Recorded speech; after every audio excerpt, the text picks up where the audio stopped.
করে খায়, বা জমিতে চাষ করে খায়, বা টোটো ছেড়ে ভ্যান চালিয়ে খায়, একটা ইনকাম করা ছেলে, ছোট ছোট দুটো বাচ্চা আছে, বাপ মা আছে, ওকে মিথ্যা কেসে ভরে দিল।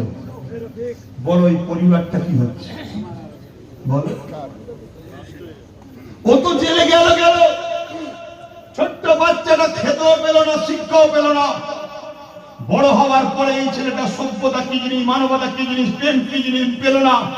ঠোকর খেতে খেতে বড় হয়েছে। এই ছেলেটা বড় হয়ে ডাকাত হবে, খুনি হবে। এর হাতে সমাজে একদল সেকুলার মার্কা লোক দরদি হয়ে বোম বন্দুক তুলে দেবে, যা এই এলাকাটা দখল করে দিলে 50,000 1 লাখ টাকা নেবে। পরবর্তীতে এও একদিন ধরা পড়বে, মিডিয়ায় হেডলাইন হবে মুসলমান মুসলমান মুসলমান। একদিন মিডিয়ায় বলা হবে মুসলমানরাই শুধু এরকম করে। কিন্তু সূচনাটা কবে থেকে হলো? এর সূচনা হলো ওই দিন থেকে।